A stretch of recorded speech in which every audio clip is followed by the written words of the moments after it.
for most of my childhood, I struggled with suicide ideations. That's why I got a semicolon tattoo when I was 18. 'Cause I didn't think I'd make it till then. Yeah. Because I would flip-flop. Some days I wanted to live. Some days I did not.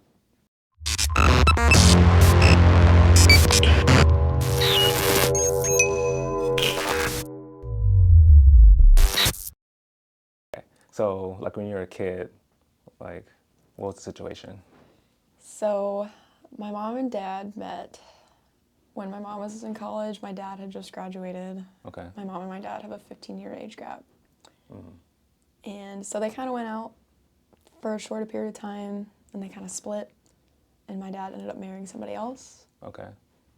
I have a brother that's a month younger than me, so a lot of the times we just say we're twins to make it easier. But growing up, it was just me and my mom up until I was about 6, and then...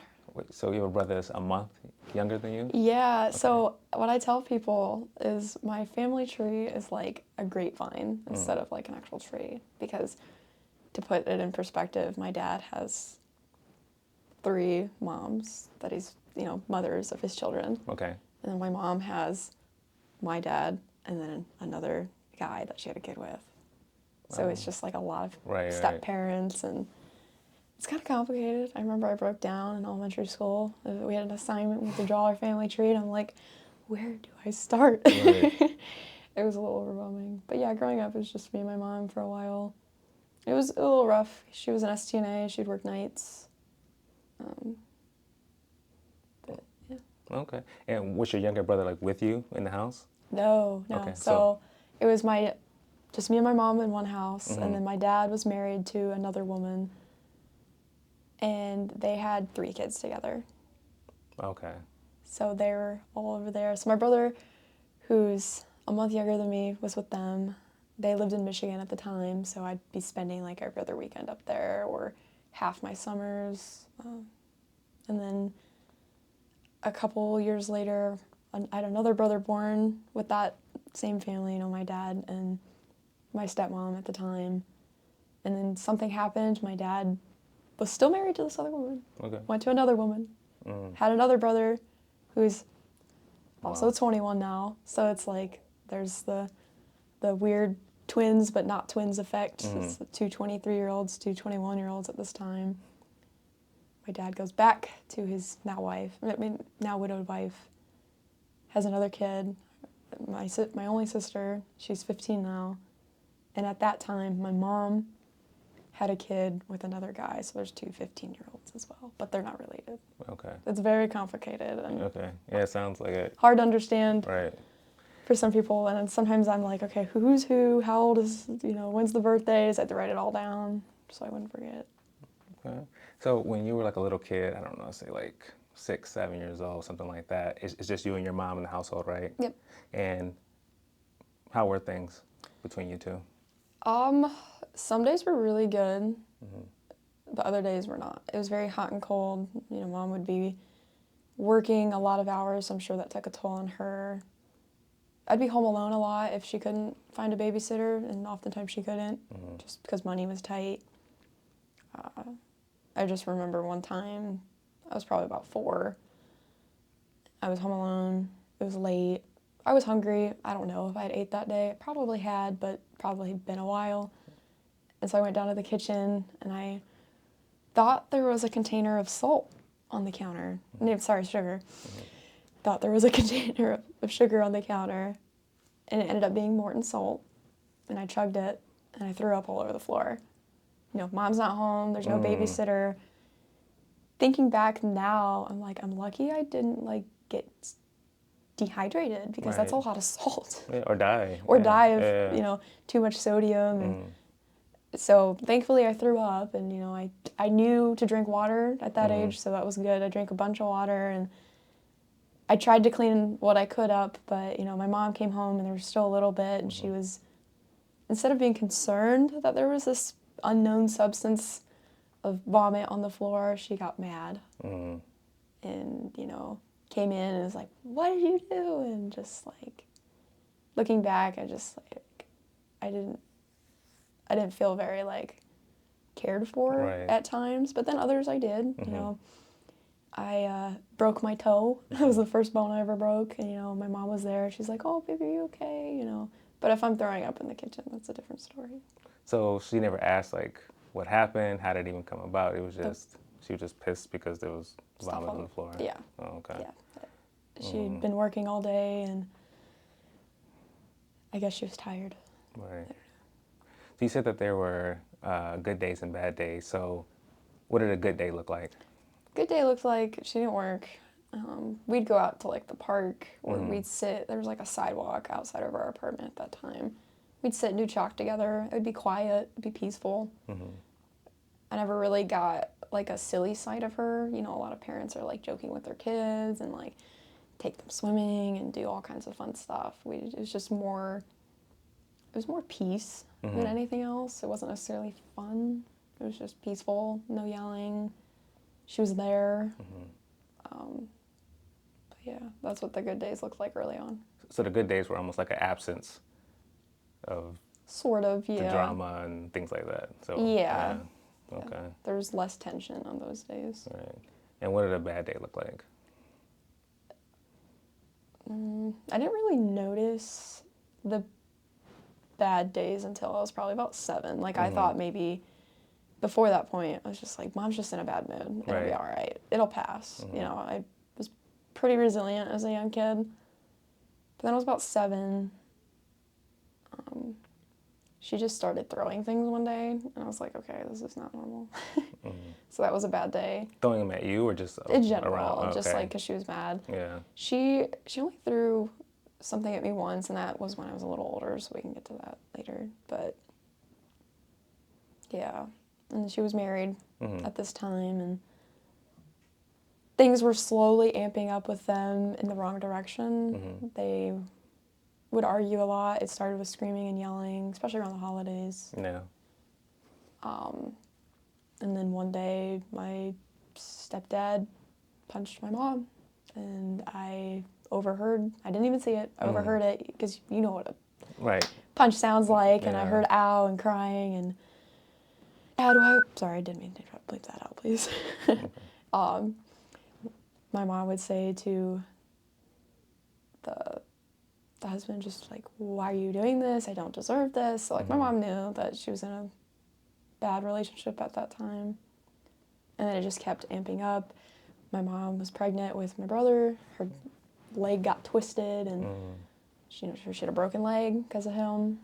Because, I don't know. I only know what she told me, and I've seen a little bit, but I saw my mom's keys get thrown in a piranha tank. Because we had piranhas, we had like 4. Thankfully, these particular piranhas, when they're not hungry, you can put your hand in there and fish out whatever. Right. But it's still like a scary thought for like a 6, 7-year-old. Like, But they were thrown in there for what? just to keep my mom from leaving. Oh, like, okay. My stepfather at the time didn't Yeah. want my mom to leave, and they both owned the car together. It was in both their names, so it was like very toxic on both ends, because my mom would hit him too, and Right. they would scream and yell, and my mom would pick fights, and eventually my mom started going out to the bars more at this time, and so that would be an argument. Like, my stepdad would be like, you need to be here for your daughter, but then he would do the same thing, and he'd get up and leave, and because they were mad at each other. So that was my reality for 2.5 years, and then they ended up divorcing a little after my youngest brother was born. Okay. And now, he was violent towards your mom. Yeah. Did it ever get turned your way, or? Not at that time. He never physically hit me. He knew better. He knew that if he were to hit me, he'd get in a lot of trouble. Right. There was a time he was upset with me. This is after they divorced, and I would still come over with my brother because he had visitation, and he was upset with me because something about school, maybe my homework wasn't done. I don't really remember. I kind of blocked some of that stuff out. But he picked up my book bag and threw it at his TV, and it broke the TV. And I kind of laughed at him at that time. I had some sense of humor. I'm like, I don't know why you did that. You broke your own TV. Right. And then he punched a hole in my door. Wow. So he never physically hurt me. Right. And he never would. Like, deep down, at that time, he still cared. Like, he did see me as a daughter, but he had his own issues. Come to find out, like, years later, he had bipolar 2. So he would go through phases of depression and extreme anger and extreme mood swings. Just, Right. it was a roller coaster. Now, when you were a kid, were you just thinking all this through, like, yourself, or like were you talking about this to anyone, like your mom, friends at school, anything, or? At first, I thought about it to myself because I didn't realize it was abnormal. Because I'd heard some of my friends, like, oh, my mom and dad were arguing last night. And, like, okay, yeah, my parents argue too, yeah. Okay. But then as time went on, I'm like, I don't think my mom and my stepdad should be fighting, like, fist fighting. I kind of conceptualized that myself at first. I was like, okay, this feels wrong. I know it's wrong. And I told my mom, like, we need to leave, like, because I told her that, and I think she knew, Right. but you know, there was a baby on the way, so it was kind of hard for her to leave, and I think my stepdad and my mom were both victims in the sense because they were both they brought out the worst in each other, Right. and but once they separated, some of their issues subsided, some of them didn't. Like, my stepdad got help. He went to a mental institution and got put on meds, and I wouldn't say it's perfect today, but it's better. Right. And versus mom, it took up until 2 years ago for her to even attempt rehab because she struggled with addictions and some anger and depression and anxiety. But she eventually got help too. Okay. So after they split, how did things change in the household? It would go back and forth. Like, the stepdad had visitation, and we'd go over there like every other weekend or a school night or two, and then it would stop.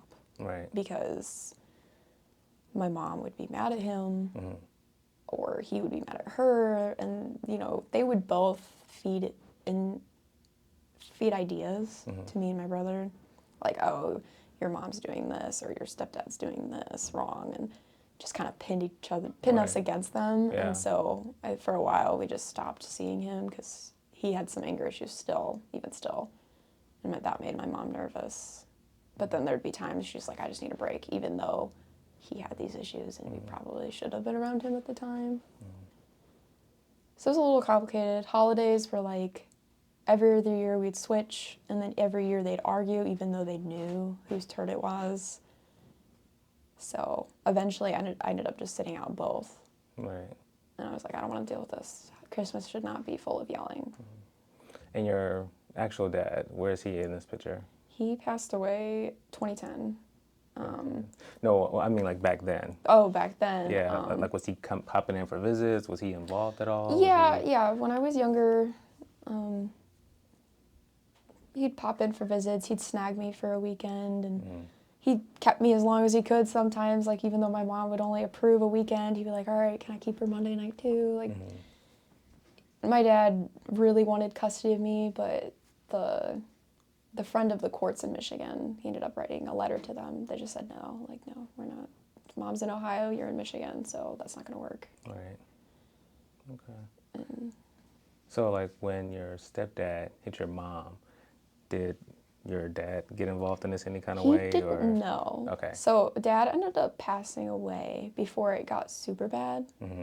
So my dad passed away July of 2010. My brother was born September of 2010, so 2 months later. Okay. And then after that, things kind of fizzled out between my mom and my stepdad. I think they knew that they can't raise a baby in that kind of environment. So. And did anything change in your mom once your dad passed away? Yeah, my dad and my mom, even though they were together, I think they still loved each other. My dad wrote a letter to me once, and, you know, he was referring to me, but also talking to my mom through me, like, you know, tell your mom that I love her, and I miss you guys, and just all of those things. And, yeah, I think a piece of her was also, like, taken. Because, like, my brother was born with a hole in his heart, But when my dad died, it felt like I also had one, Yeah. like a metaphorical one. Right. And maybe the same for my mom. Mm-hmm. And how'd you find out that he passed away? Stepmom called the morning of, and I just bawled my eyes out that entire day. Mm-hmm. I was in bed with my mom and my stepdad. But then after that day was over, it's almost like my whole family wanted me to shut the book. Like, okay, grieving's done. Mm-hmm. After one day? Pretty much. That's what it felt like. Because I got told to stop crying by a couple of family members. Like, stop crying, he's gone. There's nothing you can do. And that was kind of rough at like 8 years old. Right. At this time. And then I would be the crybaby at school because I missed my dad. I couldn't express my emotions at home, so where am I going to express them? Yeah. So that led to me being picked on, and that was rough too. That was a whole battle in itself, but I got through it. Eventually, I got moved to an alternative school because the county was like, okay, they're moving around a lot. They would catch on, like Medina would recognize that I've been here before. Right. They're like, okay, this is weird. And then I went to Cloverleaf and all kinds of different schools. And they're like, all right, we're going to put you here so we know where you are. Every school system works with the school. You'll always have a ride to school, like a bus ride. And so I'd take the bus. That was the best thing for me. Had therapy one-on-one, could express everything I needed to. For most of my childhood, I struggled with suicide ideations. That's why I got a semicolon tattoo when I was 18. Because I didn't think I'd make it till then. Yeah. Because I would flip-flop. Some days I wanted to live. Some days I did not. And it was... When did that start? Like that ideation? Probably when I was about 9, because I was still grieving my dad a little bit at that time. Because I didn't feel like I had the space to properly grieve. Right. I didn't know what to do. I felt like my world was like crumbling. You know, I was waiting for the next shoe to drop because so many chaotic things just kept happening. You know, it was like a snowball effect. Dad died. You know, conflict with, you know, mom and step-parent. And then there was a big thing that happened that made, you know, my dad dying even worse, made the grieving even harder. My stepmom, who was married to my dad at the time, like after he passed, said, no more, you're not allowed, Maddie is not allowed to see her 3 siblings. And that were from my dad. And I didn't know why for the longest time. I didn't know until I was about 18 when we all reconnected. And it was because her and my mom just couldn't get along. And they couldn't make it work for the sake of all of us having a relationship. They would argue over holidays. My mom would want, you know, them to send money or gift cards to help. And it's like, you know, my dad paid child support, but, you know, dad's not around. So I think that took a financial toll on my mom. That decreased. I think she took a while. It took a while for her to cope with that. Right. Okay. So when you were saying that the suicidal ideation started when you're about 9, did you talk to anyone about that, or was it just something that's going on in your head? For a short amount of time, I kept it to myself because it scared me, and I didn't know who to tell or what to say because my family could barely tolerate the fact that I was still grieving my dad. Right.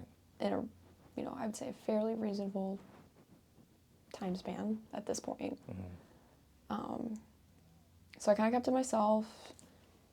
Didn't know what to do with it. I was like, I remember thinking something along the lines of, I just don't want to be here anymore. I don't feel cared for. I didn't feel like anybody cared.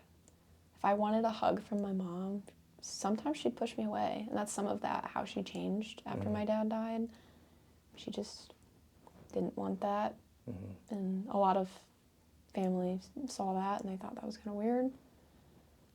I ended up telling somebody at school. I just said, I don't think I want to be here anymore. And they asked if I had a plan, and I said, no, I just don't. At that time, it was just ideations. I was hospitalized a couple times as a kid. For suicide ideation. Okay. One of the times was because there was an actual attempt. I was 10, I had a jump rope, and I tried to choke myself out with it, not knowing that like I'd just pass out. I probably wouldn't actually die because you know reflexes and all that.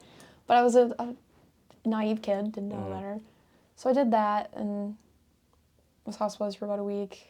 So like, did you pass out? Okay. And like, who found you? There was a case manager actually at the house at the time. Okay. And I didn't know. They ended up finding me, and then since that girl was there, by law, she had to report that, you know. So a case manager from like a children's services kind of organization? Yeah, they got involved around that time because the school called.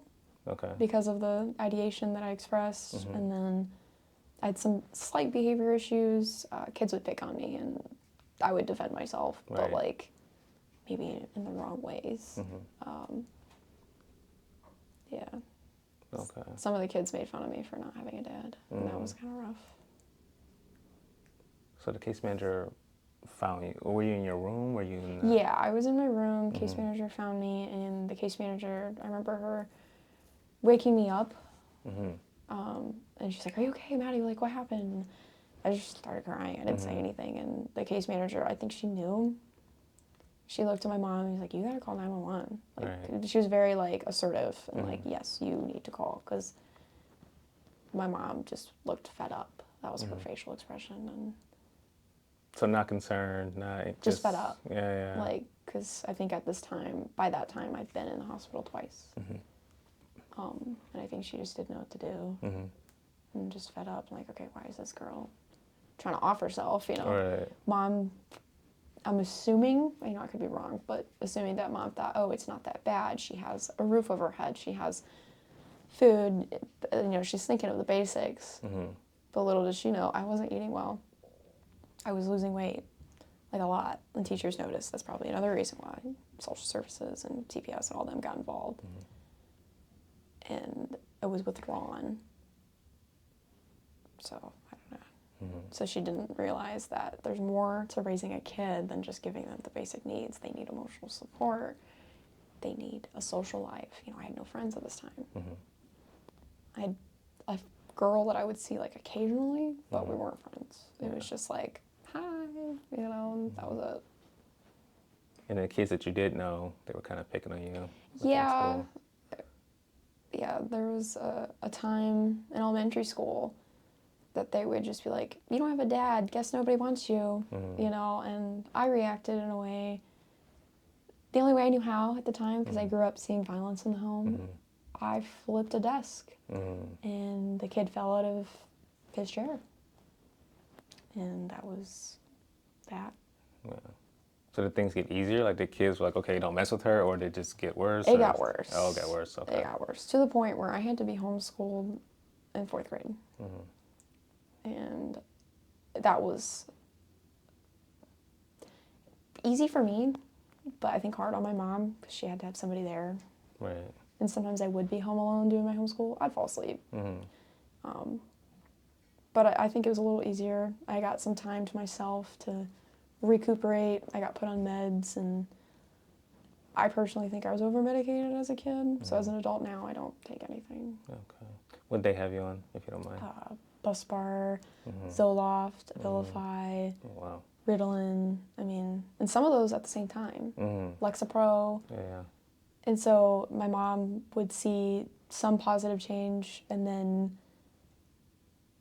it would stop working. But I remember one time I was on Buspar, and I think that one helped me the most, but she took me off of it because she didn't want me on it. I don't know why.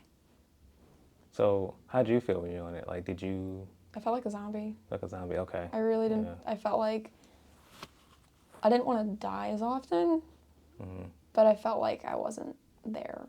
Like very dissociated, detached. And wanted nothing to do with my mom for a while, and just did what I had to do. And at some points, I had to take care of my brother more than the average sibling would take care of their younger siblings. I kind of felt like mom, and that was like early teens. And yeah. So with your mom, it sounds like it's a lot of like her just constantly being agitated, fed up, neglectful, didn't really show any affection, anything like that. yeah, I personally don't think she knew how Mm-hmm.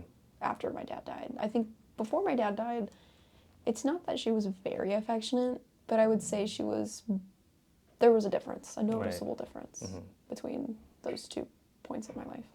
Yeah. And do you think for her, like, do you know like her story? Like, did her mother not give her affection? Did she go through something? She went through a lot. From what I've heard from both of them, my grandma, Mm-hmm. I call her Nana, she was affectionate towards her, Mm-hmm. but my grandma did work a lot, so she wasn't home a lot, and that left my mom a lot of room to rebel, and she had parties, and she got into drugs, and my Nana would come home and obviously, scold her, ground her, whatever the case may be. But I remember my mom telling me there was a time my grandma threw a pot at my mom, like hit her. Like, I don't know where, but Mm-hmm. enough where it hurt, Right. And so, you know, maybe there was a little bit of abuse. Mm-hmm. I don't really know that whole story. Right. And the grandfather, like, not in the picture at all, or? Sort of. So my mom was an Army brat, so she was born on an Army base. So that probably had its challenges in Oh, okay, itself. okay, yeah. She stayed on an Army base till she was about 7. Mm-hmm. And then her mom and her actual dad divorced. My mom had no contact with her real dad until she was about 30. And so my grandma remarried, and he was the grandpa that I knew growing up. Sweetest man. Mm-hmm. I mean, he loved his Twinkies and would play the drums and drink a crap ton of Mountain Dew, and he just spoiled the living crap out of me, and my mom even too. But my mom never really accepted him. Right. So there was a little bit of tension there that I noticed growing up a little bit. Okay. So when you were in your teens, I think you had mentioned like offline that you decided to move out. Yeah, I was about 16. And how did that go? Like, did you plan it? Was it like a spur of the Oh, it moment? was planned Like, like a month in advance. okay. I had a thought, I think it was like a couple months before even planning it. I was like, if I stay here any longer, taking care of my brother in the midst of, neglect. Because at this time I knew it was neglect. I'd Right. learned about it at school. I'd been to therapy enough, Mm-hmm. And so I was like, this isn't right. If I stay here, I'm going to kill myself. Mm-hmm. That's how I felt. Right. And it was kind of extreme, but that's just how I felt. And so I had a boyfriend at the time who knew. I confided in him at some point everything. It's like, my mom did this, my mom does this. Mm-hmm. Sometimes there was more alcohol in the house than there was food at that time. Mm-hmm. So it just got worse. She would go out to the bars, and I was stuck at home watching my brother when I needed to be going to sleep because he would not sleep at night very well. And then I'd have to wake up early to get him ready, plus myself. And then I'd be like, Austin, you need to stay awake for another 2 hours, because I would get up at like 5 or 6. Wake him up at 6, get him ready, put on the TV, tell him to stay awake. Sometimes he'd miss the bus because mom wouldn't put him on the bus. Mm-hmm. So I just got tired of all of that. And I felt very overwhelmed. I felt like an adult when I shouldn't have been. And so I talked to the boyfriend talked to his mom. I think the mom felt bad. And so I moved in with them. It was okay. It went well for about 4 months. And then they were Catholic. I was not. At this time, I was Baptist.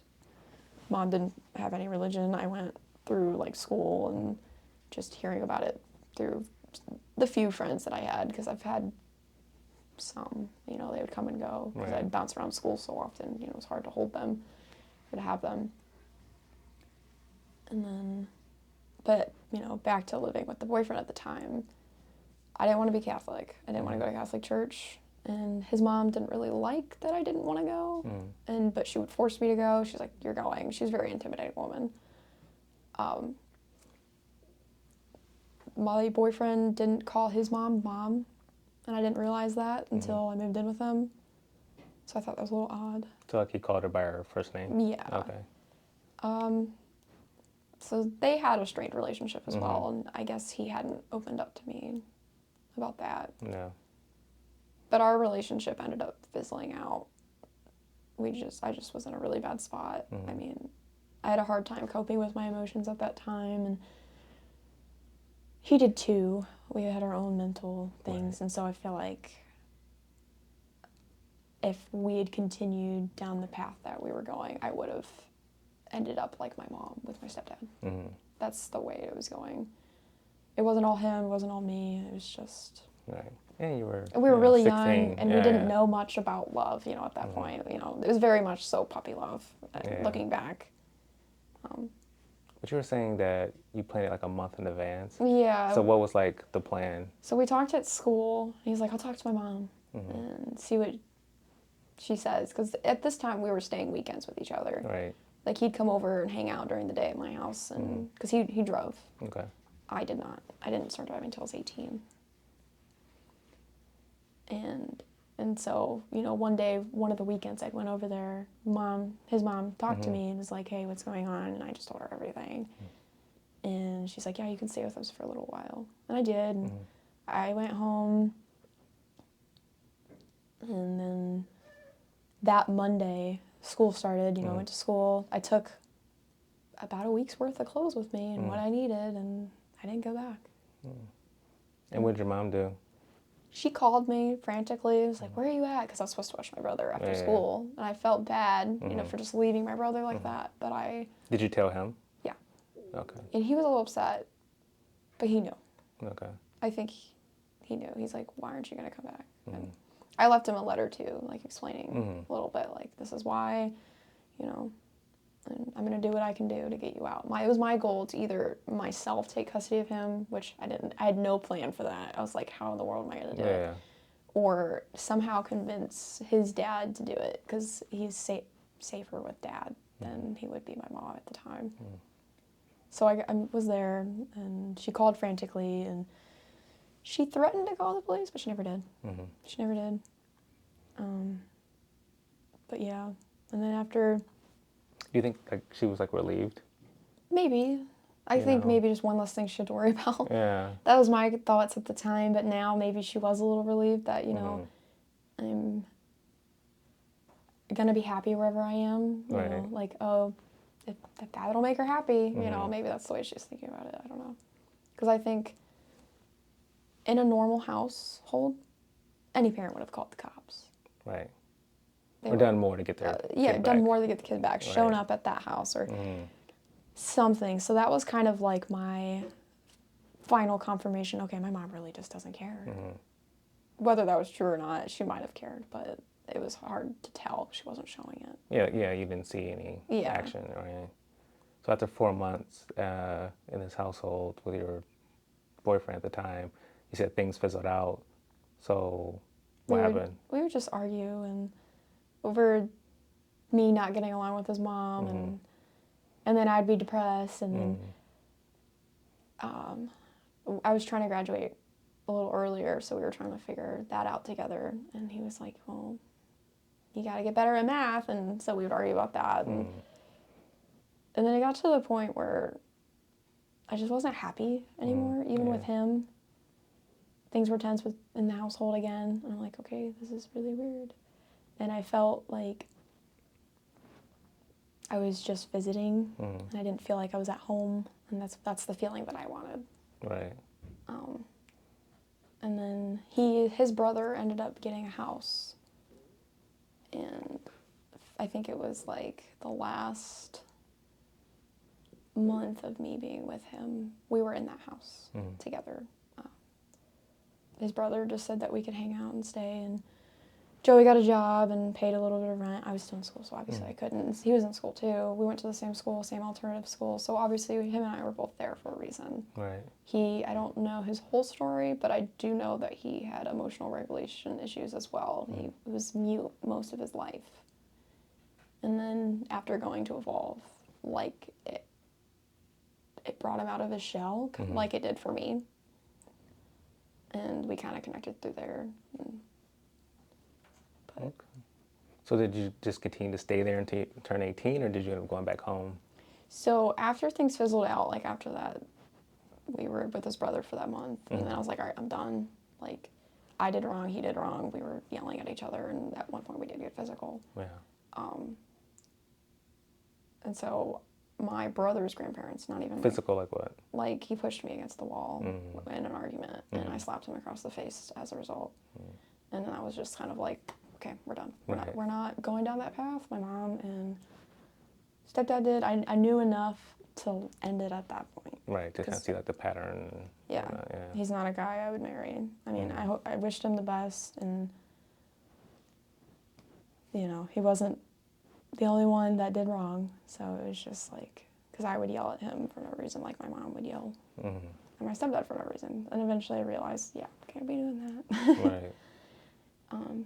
After I moved out, I'd reached out to my brother's grandparents, and they took me in, and it was good. I stayed there. I'm still there. But when I was 19, I went into the Air Force because I wanted to go to college. And at that time, I thought there was no way for me to go to college for free. But there was. I found out when I came back.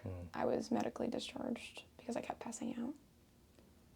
And there's just nothing they could do. I think it was low iron, and then they gave me the choice. Do you want to stay or you want to go home? I chose to go home. I cared more about my mental health than they did. So what, like they just couldn't figure out why you were passing out?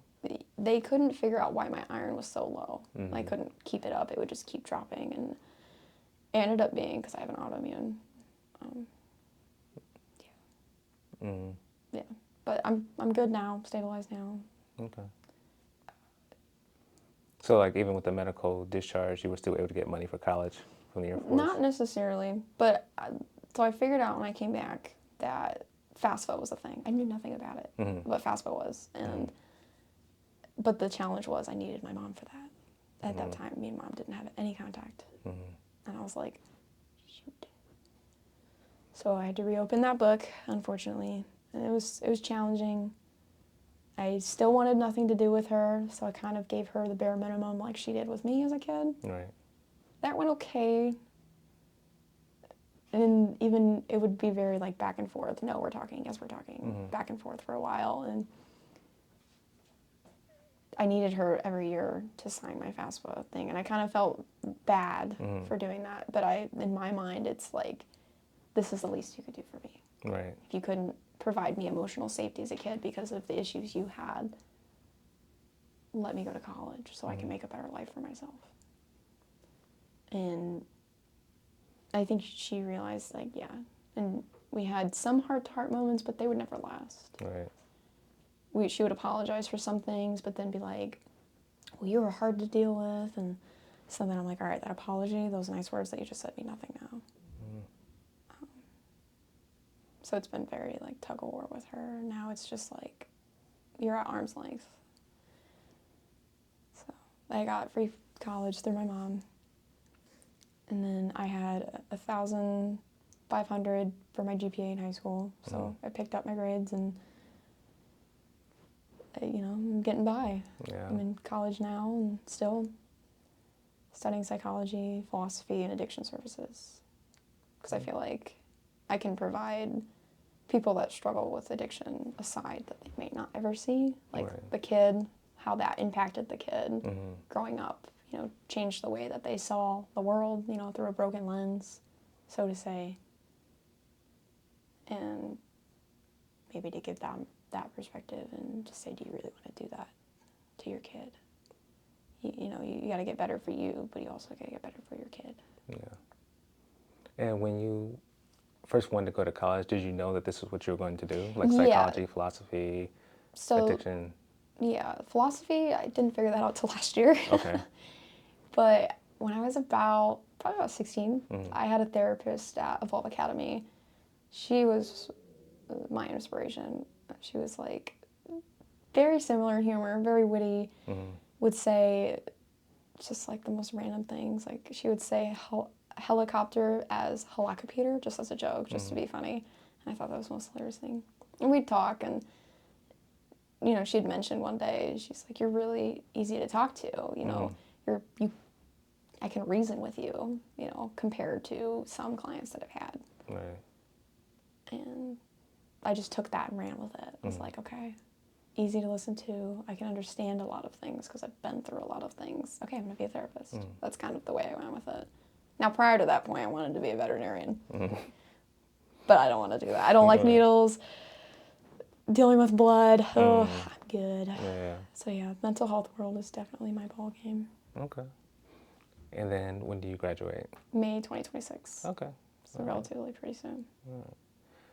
So now where you're at in life, so you're in school, you're majoring in psychology. Okay. Minoring in philosophy and addiction services. Just a lot. Right. But I wouldn't have it any other way.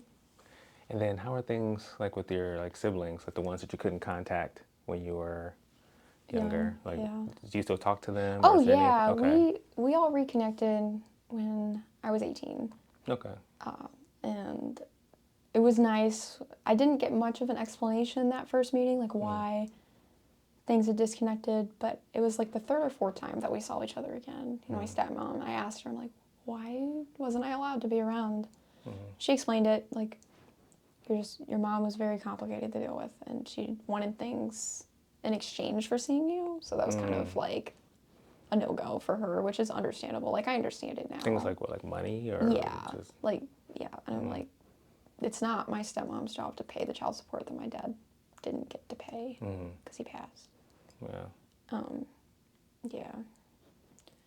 But we have a really good bond. We're actually going on a siblings trip here soon. We're all going to go camping. Me, the brother that's a month younger than me, so there's two 23-year-olds, me and my brother. And then one of the 21-year-olds, my sister who's 15, and then my brother who's 15. That's not the youngest brother that's not related to any of them except for me. Okay. But they see him as a brother, and I love that. And we're all going to go camping and have a good time. And with him, did you keep contact like after you moved away and went to the Air Force or? Yeah, so I'd write him letters when I was in the Air Force. I don't know if he got them. I forgot to even ask when I got back. But I would call. Because I lived with his grandparents, so I still saw him like Sundays when they would all come over for Sunday dinner. That's something that side of the family did. And those grandparents have always been a good support for me. It took them a while to realize that mental health was a very big deal to me because I didn't have that mental health support as a kid. Right. And they're kind of older and they didn't understand, like if you're sad, just, deal with it. Right. But over time, I think I softened their hearts a lot and made them realize that, like, hey, it's okay to be sad. Yeah. It's okay to need help and support. And then they kind of see things from my point of view too a lot of the times now, and so it's very peaceful. I just bought a new car and wouldn't have been able to without that stable home. I don't pay rent there. I do help out with groceries and different things, so the relationship there is good. The relationship with the stepdad, it's not as bad as it used to be because he's tamed his anger issues. Okay. He works out of town a lot. I think that is the best for the family. It's kind of sad that he has to go out of town for it to not get bad like that, but they make it work. He's medicated. But every now and then we'll have like a small argument, but I said, you know what? I'm just like, let's not argue. It's not worth it. Right. And he'll calm down and he'll apologize and things will be fine. And how about with your mom? Like, how are things now between you and her? So we don't talk, we don't call, we don't text. But if we're ever in person together, like if I go to my brother's football game, sometimes she'll still show up and try to be there for my brother. Because my brother's kind of in the same boat as I am. Right. He doesn't know if he wants to see her. Kind of feels off around her. He didn't get that emotional support he needed from her either. But he looked up to her more than I did. So it's kind of like that push and pull with him. So I can't really sway him either way. That's for his... it's his choice. And I told him, I was like, you have a better chance of having a relationship with her than I do, if that's what you want to do. But if you don't, I'll support you either way. Right. His dad wants him to see mom no matter what, but I think ultimately, as he gets older, that's going to be more up to him if he feels emotionally safe around her or not. Right. But. And with her, do you think she's, I don't know, changed, evolved at all? Is there any little. Apology to you? Did she ever, say, I don't know what I was doing? I don't know, anything. It's kind of like half-hearted apologies. She would apologize for something and then just be like, but you were hard to deal with. and your dad died, and I couldn't deal with that. And I'm like, okay. Justifying it. Justifying her actions and saying some things that I understood, like, you know, she was just doing the best she could. She went through XYZ as a kid, like her trauma. But I'm like, so did I. And I don't treat people like crap. Right. Like, yes, I had some issues early on, 16, with some relationships, but I cleaned myself up after that. I realized that I'm not going to be like her. I would ask therapists, like, what does a normal relationship look like? I educated myself, like I went into like a deep dive of psychology and human behavior and learned there's a way to act and a way not to act.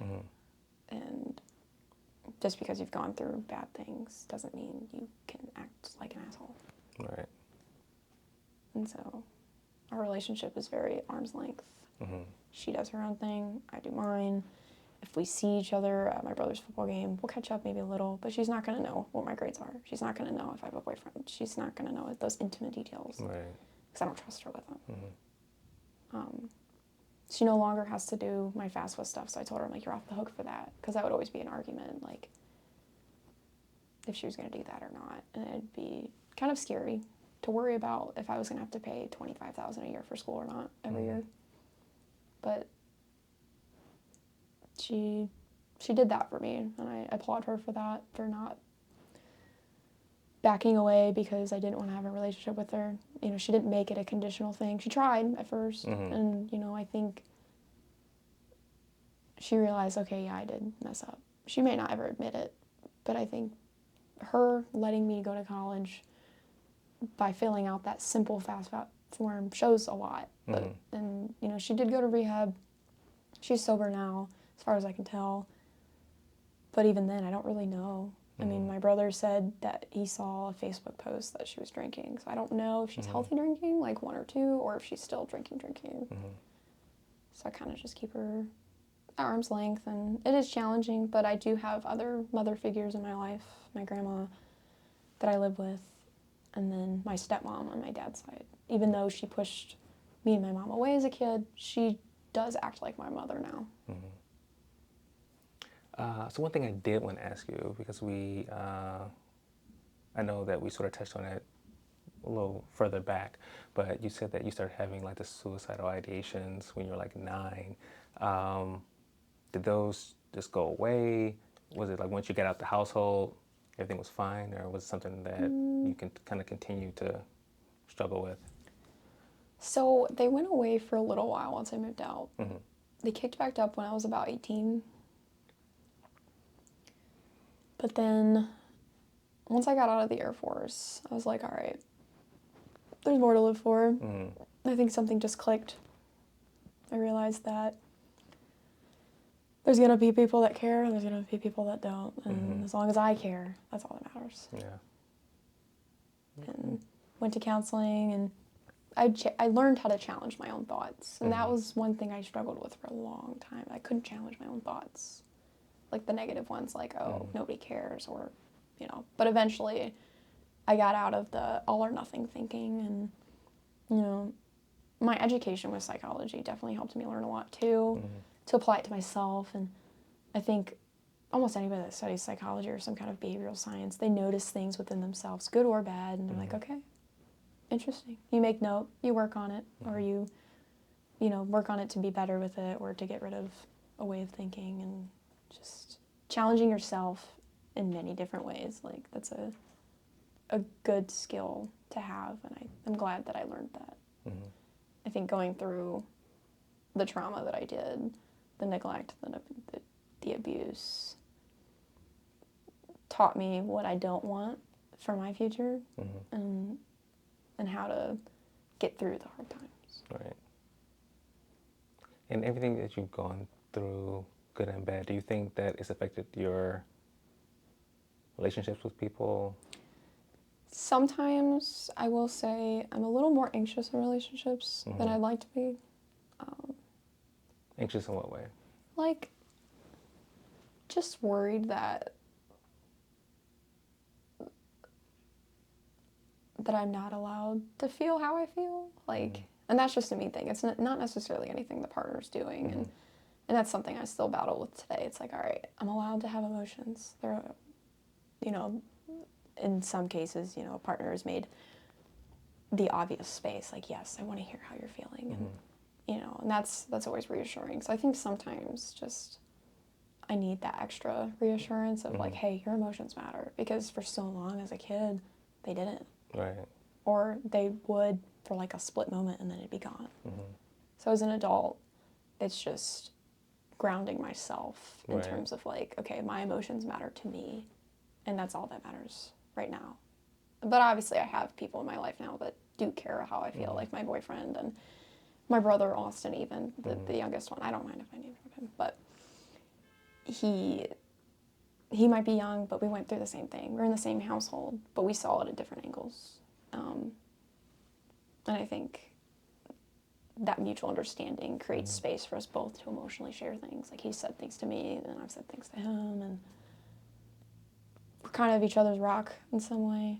And then I've talked to like my stepmom, who I now see as my mom, and like this happened, and she's really there. Or if something will happen in school, because Akron can be chaotic sometimes, and like I used to be an RA. I got threatened a lot as an RA, so I needed to talk about that with somebody, and they were really my backbone for that.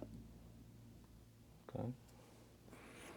And so if someone was in your place, so I guess if you could talk to like a younger version of yourself or someone, I guess that would be like in your position, how would you navigate them like through what you went through? I think I would start like the thought challenging process a little earlier, like, hey, just because you're thinking this doesn't mean it's reality. You might think that nobody cares, but your teachers at school cared. They cared enough to call CPS. You care, that you're upset. That's why you get so upset when people don't acknowledge that you're upset, because you care that you're upset. So just like reassuring the kid, younger me, and giving them the tools to challenge themselves. Like, hey, your thoughts are not always your reality. You can always shift your perspective. And then I think just like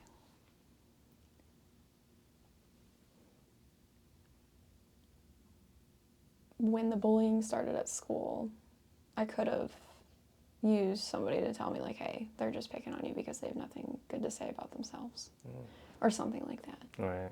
Because I took it personal. I took a lot of things personally, like the fact that my mom didn't want to hug me. Took that personal. Thought that was my fault. Wasn't, but just not taking various aspects of one's life so personally. Yeah. Okay. And how do you feel about where you are now in life? Do you feel like you're in a good place, good space?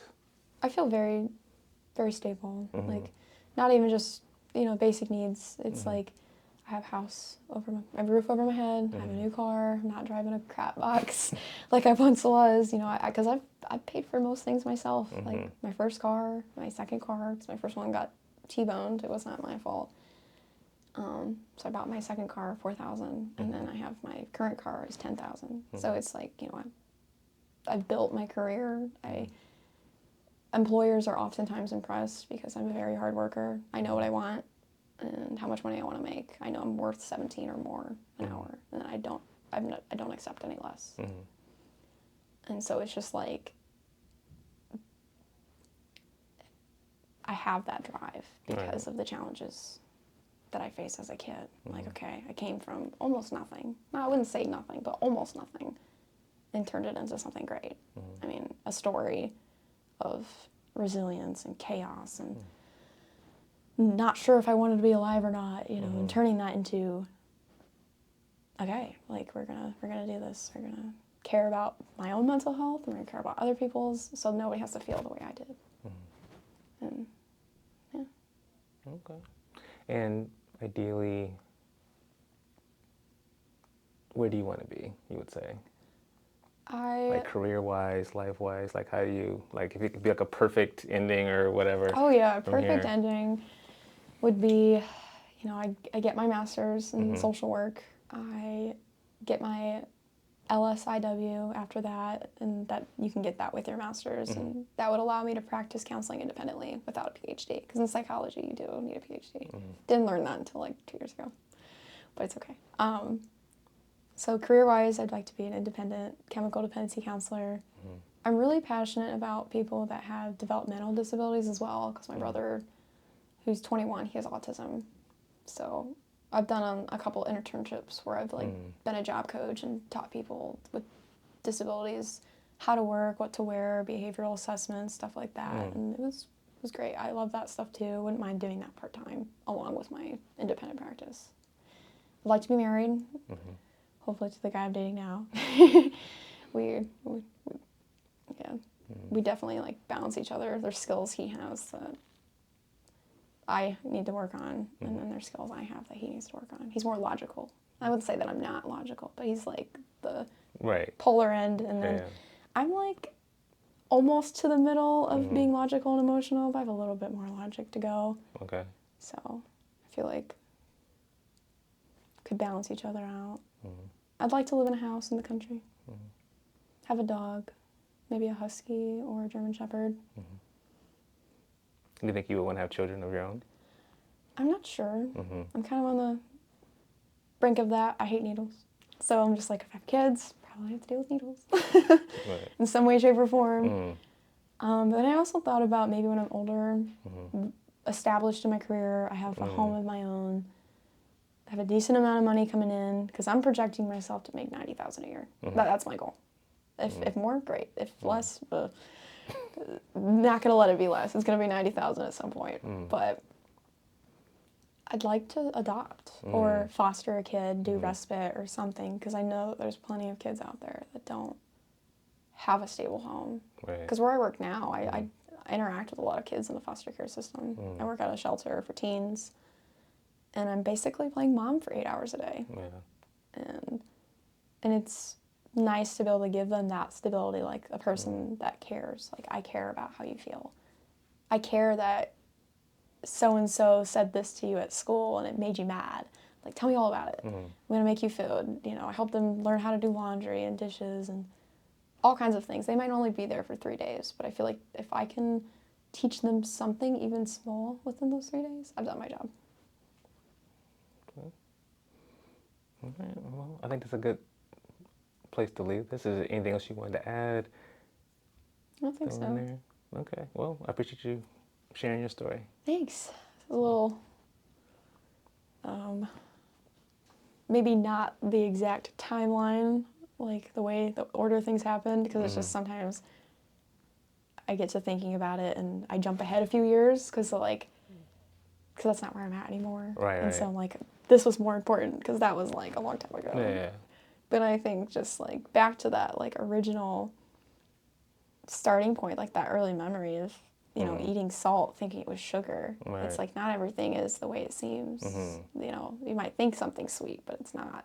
But it's what you do with it. You know, next time I know to check the label. I knew somewhat how to read.